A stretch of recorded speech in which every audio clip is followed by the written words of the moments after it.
Good afternoon and welcome to Locked On NBA Daily. On today's show, LeBron James says he's bending his game to fit around Luka. But is he really?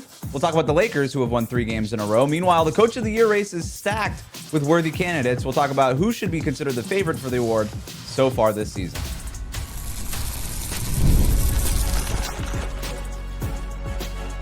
You are Locked On NBA, your daily NBA podcast.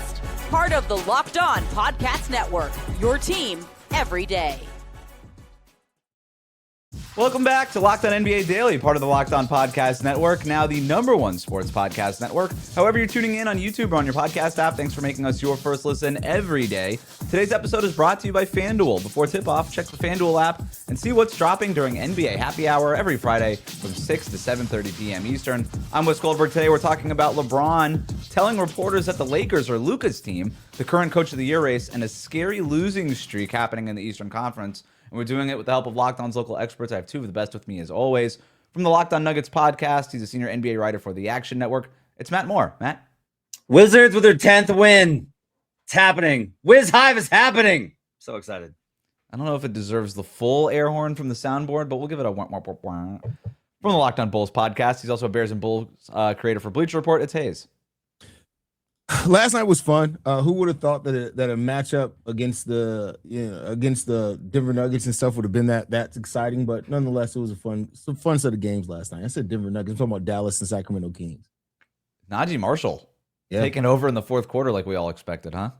Yeah, it was a sad off. That game was just a massive sad off. Like as I went to get a snack during one of the commercial breaks, I kept thinking to myself, I was like, do you think Peacock executives are like, we got the NBA, and now we're like, oh man, we got the NBA?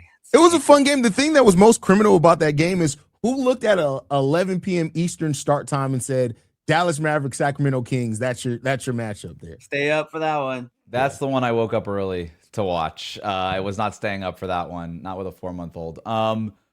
Matt, what's the snack? What's the mid-game snack? Grapes. Grapes are the best, I think, snack for in-game, because you can just like pop them in your mouth and keep chewing on the game. Hey, do you have a game night snack that's your go-to? So now that I'm on my health kick, by the way, been in the gym now 10 days in a row. But let's go. Outside of that, it used to be hot wings. Now it's just popcorn. That's a big difference. Yeah. That's a meal to a snack. Hot wings is a meal. That's not a snack. Exactly. Especially the way I eat them. Yeah. So. I've been reaching for the fridge cigarettes, the Diet Cokes lately. Just kind of fills you up for a little bit. Just kind of quenches that thirst. Let's start talking about basketball. We'll start with the Lakers. LeBron James and Luka Doncic both scored 30 points in last night's win over the Pelicans. Since a rough start to the season, LeBron's looked a lot better, scoring 25 points in 7 of his last 12 games. But when asked about his chemistry with Luka after last night's game, LeBron told reporters that he's taking a calculated step back. Here's more from Locked On Lakers. LeBron pointed out, Luka doesn't bend to us, we bend to him. And he said, quote, we're just trying to be dynamic and work off of him. He's an unbelievable pick and roll player, unbelievable shot maker, commands the defense, 4 eyes, sometimes 6 eyes on him. So it's up to us to put ourselves in the right position. To that chemistry issue, LeBron said this after the game. One thing that I was hoping to get was like a full summer of me being able to train, and then me, Luka, and AR trying to get a full training camp, full preseason. Because of my injury, we weren't able to get that. So it kind of put us behind the 8 ball. And now I'm starting to make my way back, and AR is out. Everybody's stepping up in his absence, but it's got to start with me and Luka every time we hit the floor. He has it in his hands. I'm going to have it in my hand. I think that the acknowledgement of how this works, first of all, that we all bend to Luka. Saying it out loud is, I think it's something we all knew. It's something that they've been playing that way, but it's important for LeBron to say it just because it quiets. Not because LeBron's been resisting it, but because it quiets the conversation down. Matt, what do you think of LeBron acknowledging that this is essentially Luka's team now? Not much. I don't think that he's like pushed back on it. I don't think that LeBron is too self-aware and too smart to not understand the difference. Like, he's not a guy that's going to be like, I'm still the best player in the world. He's not going to do that. Like, he knows he hasn't been that for several seasons. Honestly, like, this is just this is where I go with it because of where I come in, where my priors. This is all you had to do, Anthony Davis, was like be the guy. That's all he wanted, was for somebody else to be the guy, someone to finally not make the 40-year-old man have to be the best player on the team. And as long as the problem with that though, Matt, is that Anthony Davis' knees are older than LeBron's. So how can you be the man like his knees are older than LeBron? Not just the injuries. Like Davis just was like never the guy, and like Luka's the guy, and so LeBron's like cool. I think it's interesting that like post 35, LeBron melded into like Vince Carter a little bit, where it was like, man, he can still have some really great nights. And then like here at 41, he's like Robert Parrish, where he's like, just here to do what the team needs because my wife doesn't want to leave Los Angeles. So whatever you need, guys. Like he's honestly been pretty, I think, realistic about everything this season. So I think the next logical question is, all right, let's take LeBron at his word here. Because I agree with both of you. I do think that I think LeBron's too smart. I think there's an acknowledgement that Luka's the best player. That LeBron can play his best basketball if Luka is doing Luka things, right? If he's the heliocentric guy and LeBron's just sort of playing off of that at 41 years old, that's how you untap the best version of LeBron James at this stage. But what does the best version of a Luka-led team with LeBron bending his game and Austin Reaves back, where he's not back, but when he is back and healthy, and Rui Hachimura's back in the lineup and things like that, like, what does the best version of this team that's Luka-led look like, Haize?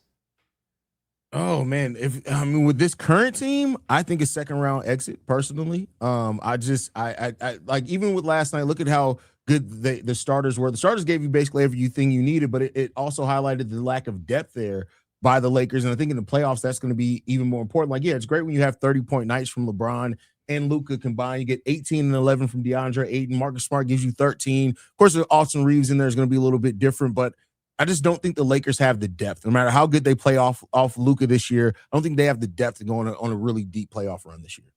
Haize went results. I'll go process. I think so. I don't think that like the best version of LeBron is playing around Luka heliocentrism. I don't think that that's the best way to do it. Like having LeBron be part of a 5-man group that actually moves the ball. Like, I'm sorry, just like moving the ball and everybody eating is always going to be better.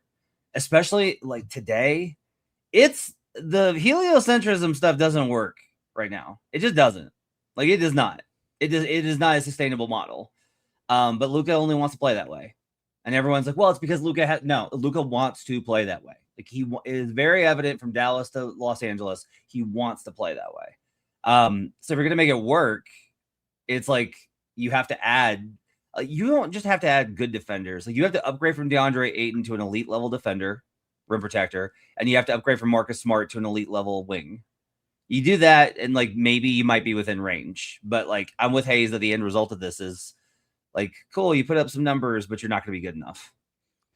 Doesn't it sort of look like then what Dallas had going to the finals a couple of years ago, where LeBron James is like souped up PJ Washington? Is that sort of the role there? Yeah, and the difference kind of, I think, is that like Austin's going to be Kyrie, but I don't know. Like, Kyrie honestly was not as good as people remember him at that point. Like, he had some pretty bad playoff games. But the defense was so much better. Like, that's the difference, right? Is like Dallas found this nice balance of, hey, we're going to play elite defense, mostly because of 3-point luck, but we're going to play elite defense. Daniel Gafford's going to look like Dikembe Mutombo for the only 3 months he will ever do that in his entire life. And on top of it, Luka's going to play a little bit more off ball next to Kyrie. And I don't think that's ever going to happen with Austin Reaves. So like, you'd have to get a better point guard in order for that to work.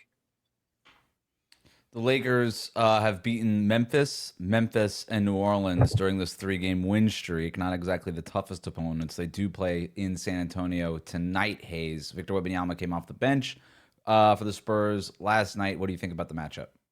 Man, if Wemby's not going to play in clutch time like he did in last night, then it's going to be a problem. Like, I think that's a huge problem for the Spurs team, even with their depth. But I'll still bet on the Spurs at this point because I don't think you're going to see that 2 nights in a row.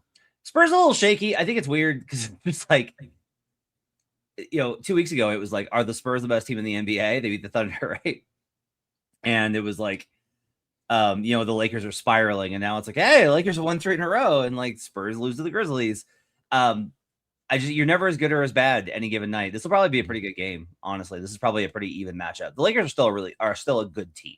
I don't think they're a great team, but they're a good team. So this will probably be pretty close at the end. And it's going to depend on it's also going to depend on De'Aaron Fox and what his shooting percentage looks like tonight, I think.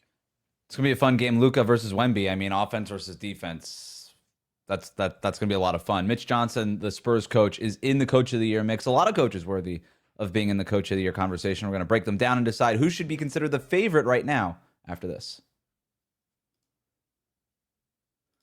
Today's episode is brought to you by FanDuel. The wild card round is here, and FanDuel is officially in playoff mode. Every game day during the NFL playoffs, FanDuel is giving customers even more ways to get in on the action. Because right now, every NFL playoff game on every NFL playoff game day, FanDuel users get a profit boost pack waiting for them inside the app. Each game, you'll see a pack loaded with multiple profit boosts that you can apply to the bets that you like the most. Open your profit boost pack first thing on game day and see what boosts you want to apply. The boosts let you lean into the game day instincts. Whether you're backing momentum, defense, quarterback play, or coaching, the boosts give you more juice on the bets that you already like instead of forcing you to bet something new.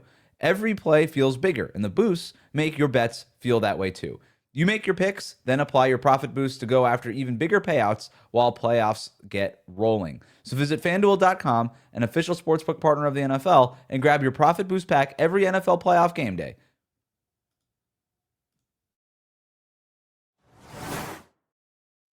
Welcome back to Locked On NBA Daily. The best way to support the show is to subscribe on YouTube. We air Monday to Friday at 1 p.m. Eastern, wherever you get your podcasts.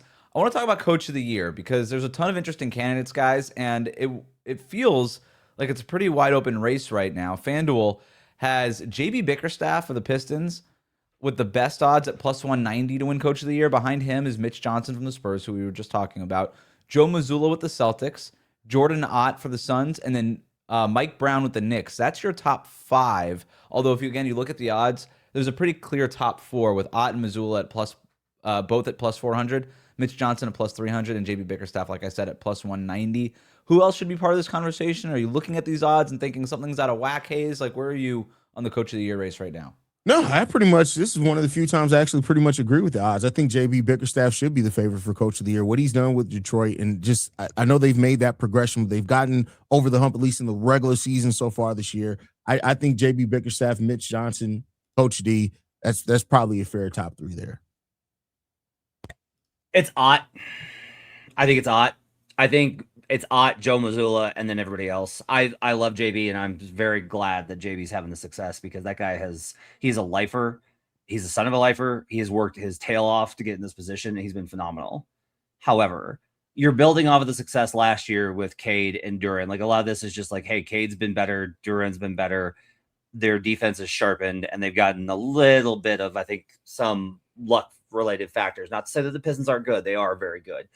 But, like, guys, we all thought the Suns were going to be nowhere near the play-in race. Like, people thought I was crazy when I was like, well, they're not going to be good, but, like, they're going to be decent. And people thought I was insane. They lost Kevin Durant.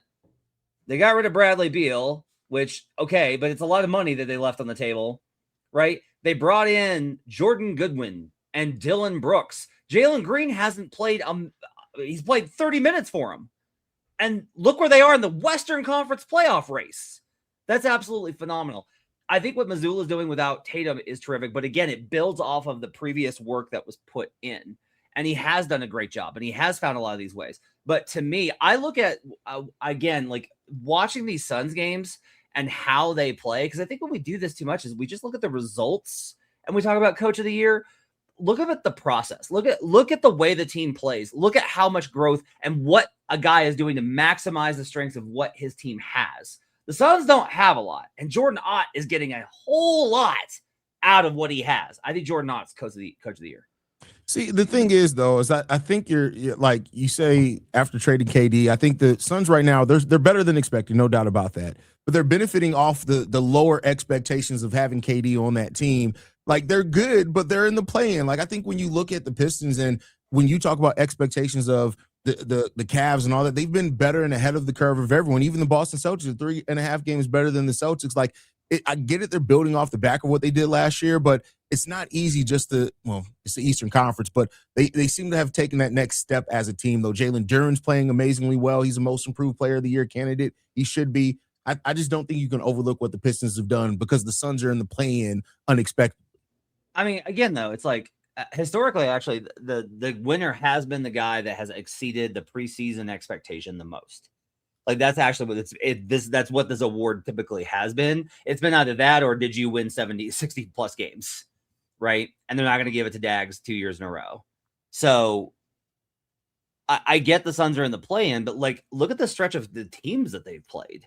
Like again, like their strength of schedule is top notch. Like if we're doing college football, like the Suns would look great because of the strength of schedule that they faced, and they're only 2 games back of Minnesota for that 6th seed versus Detroit. I do think that again they're terrific, and I think that they're a title contender, and they are on pace for all these wins. But I can't really look at Detroit and be like, what has JB done that has been so terrific in making this team better? Like, what has he done this year? If you can tell me that, I'm open to it. I just don't know what he's done specifically tactically or vibe-wise, anything to really be like he's the reason for the jump. I mean, first, I think you got to look at the record above 500 teams. The Suns still have a losing record, whereas the Pistons have a winning record against above 500 teams. And then turning that Cade Cunningham, Jalen Duren pick and roll and thing into a legitimate weapon that's damn near unstoppable is a legitimate scheme thing that they're doing. And they're what, top 5 offensively and defensively, at least top 10 offensively and defensively last time I checked. We've talked about that's not easy to do in this league. Haize, I want to throw another question at you because Matt was talking about this before about a lot of what JB Bickerstaff has done was sort of built on the success that he had over the last couple of years in Detroit. Like, do you view Coach of the Year the same way that maybe we look at MVP, where it's about this season? We try to separate the context from these other things, but because of the coach, there are no real statistics, right? Like we can't really judge season to season. We can't really do it. So for a coach who their job really is about building habits over a long period of time, do you view it the same way? I do. I mean, let's just look at it like he has been there for a couple of years, but they're only 2 seasons removed from winning 14 games. Like, so what I do think that has a place in it because it's not as simple as with coaching that you get the right coach, you get the right pieces, and boom, you're winning 50 games every year. You do have to build those habits. You have to build that chemistry, especially with what Monty Williams did there, not believing in those players and kind of, messing up their confidence a little bit. I think the job that JB Bickerstaff done, you do have to look at that over a time period to a degree. As even with the Coach of the Year award, because it's not what you're benefiting off is not just the work that you did that year. It's also what you set in prior years as well. I think Haize is right on that point. I think it's a good point that he makes there. I will note the Pistons have 2 games versus Western Conference teams over 500. The Rockets in the second game of the season before they figured out their stuff, and the Lakers. And that's it. We'll see how this goes. I can't believe I'm going to do what I'm about to do, guys. It's Mazzulla. I know. Yeah, I know. Give the man his credit. If you have the conversation of, let's take narratives away, because Jordan Ott is also a beneficiary of bad coach to good coach. To Haize's point, bare minimum expectations. And I'm not going to disparage the Suns. They are the adopted team of Locked On NBA Daily. We love watching the Suns around here. But, like, all right, come on. Like, they're playing defense finally. Great job. It's not like some sort of revolutionary thing where all of a sudden they're at the top of the Western Conference. Not again, he deserves to be on in this conversation. But if you bet who is doing the best job of coaching their team this season, doesn't it? I can't believe it. I hate that. It has to be Joe Mazzulla, doesn't it? Because they start the year 0-3. They figure things out. They rearrange the offense. They're figuring out new ways to win on the margins, which is all about the Joe Mazzulla math calculus things that he likes to do. He is doing the best job, maybe with what he has, of coaching his team and then having that team change and develop as the season goes on, not just with record, not with just schematics and the margins and the math and all these things, but also with player development of guys like Jordan Walsh and Neemias Queta, Ugo Gonzalez being a guy that he's willing to trust and put in big situations. Like, he's doing a bang-up job. He's doing a good job, but he's not I get it of everything that team has had, but he still has Jaylen Brown, Derek White, and Peyton Pritchard. Like, that's still the highest usage rate players on their team. So it's easier for you to figure out when you still have so much of that nucleus that was important to when you were, at full health. So I don't want to knock the job that Mazzulla's done. He's done an admirable job, a great job, because they're still a legit contender to come out the East. But I don't know if it's Coach of the Year to me. Yeah, this is why I wanted to have the conversation on the show, because I think it's fascinating. I think everybody gets that, like, can have like a claim to this. I think there's so many ways you can kind of go through this. Like Mitch Johnson, we haven't really talked about, and Wemby hasn't played that much, and Fox missed the first 2 months of the year, and yet look where they are. It's interesting just because, like, Wes is looking at it and is like, okay, look at what Maz has been able to do, and Maz has done interesting things like, they don't attack the rim and they don't shoot as many threes as last year. So I was like, wait, where are they shooting from? They're shooting from mid-range more. They're a jump shooting team. But it works. Like in today's NBA, like that's actually like a trend that's working. He's getting really great minutes. Like the defense with Keita is terrific. Now I will note, like, Wes talking about like, well, the Suns play a little bit of defense. Congratulations. Well, the Celtics aren't. They're 16th in defense. So like, maybe we should give Ott some more credit for that. And then Haize is just basically like, look at the record for the Pistons. But no, that's a simplification. But I think the conversation is really great between these three. I think I do kind of lean with Haize, where I'm like, look, man, if you add Derek White and Jaylen Brown to most rosters, that's pretty good. That's like, just add Derek White. Like, just add Derek White to like almost any roster, and it's all of a sudden like, oh man. I like the tactical stuff that Maz has done a lot. Like, he's just made so many adjustments. He also, though, when you mention stuff like he's developed Jordan Walsh, and he gets to do that, right? There's no expectation, so he can just like experiment. If you give coaches more options, they will find more answers, and that's what I think has honestly been really impressive. And that goes back to actually Haize's point with JB Bickerstaff, because like, how many guys are giving Dennis Jenkins the opportunity that he's gotten? Right, True. We will not. This is not the last we're going to talk about this, right? This might be one of the more fascinating awards. Again, all these guys very deserving of at the very least being in this conversation. Coming up, did the second returns of All-Star fan voting tell us who the people think is the new face of the NBA? We'll talk about that next.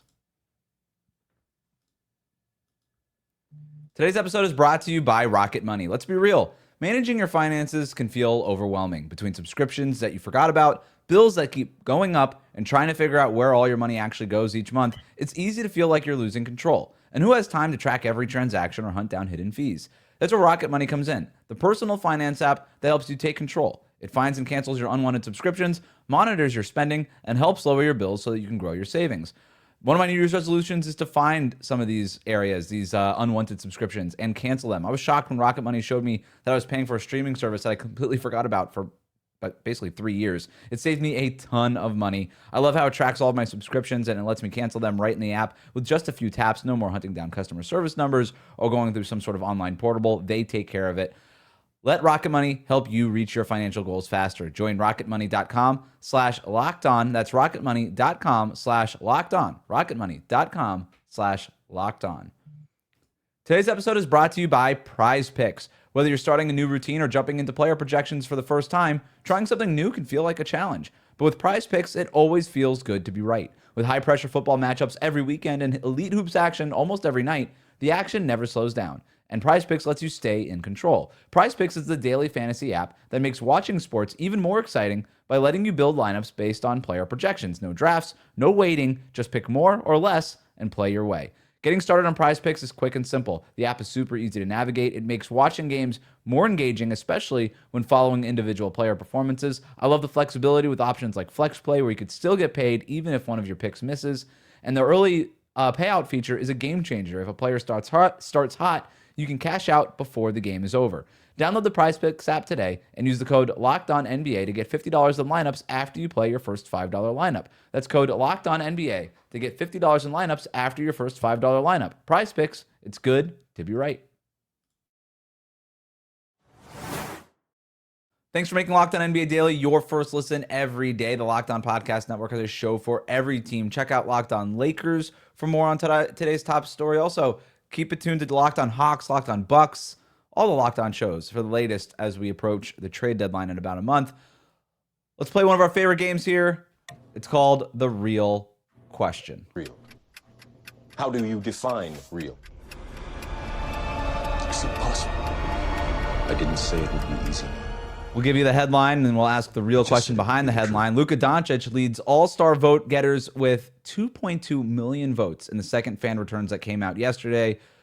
Haize, here's the real question. Is Luka Doncic, at 26 years old and playing for the Lakers, the new face of the NBA? What is real? No, I can't say that yet. I mean, he's probably on that trajectory, but I don't think he's gotten there yet. I do think you win a tie. Like, you just make it to the Western Conference Finals in LA, he's probably going to be there, but I won't say he's the face yet. I don't think there is one. I just don't think there is. I think Ant has every opportunity to. If he can make a finals, it's Ant. Right? The American-born thing does matter. Luka's the face of the Lakers. That's it. That's why he's here. That's why he's leading in this. Like, he's the face of the Lakers. He is very popular, but he's also the face of the Lakers. And that's always going to get you kind of a thing. What player do we feel like we see the most in non-game environments, Haize? Like, who do you feel like you're exposed to the most? I feel like it's still Steph. I just feel like I see Steph on the most commercials. That's what I feel. Steph's out there, and it's starting to pop up in more and more commercials too. Like, I don't know, like he's popping in like random Acura commercials and stuff like that. So Anthony Edwards is starting to do that, but I think you're fair in saying it's still Steph right now. Like, here's one, Wes. Like, who's a big enough player right now to either host, preferably, or appear on SNL, and people would know who he is? It's still LeBron in Steph's league. Yeah. It's got to be one of those guys. And this is one of the problems is, like, as long as they're in the room, they take up all the oxygen. Like, there's just no way. Jokic could have this if he wants it. And I think he would cross over even the American thing, which I agree it does matter. But even for somebody as great as he is, it's literally like he's in the aisle. He's in the bread aisle, and all he has to do is pick up the bread and put it in a shopping cart. If he wants to just become this guy, he could be hosting SNL early next season. Yeah, he would rather go home and make the bread himself. Yes, I make bread. The Indiana Pacers lost their 13th game in a row last night versus the Cavaliers. Here's the real question. What is real? Matt, how long will the Pacers losing streak last? As long as Rick Carlisle wants it to.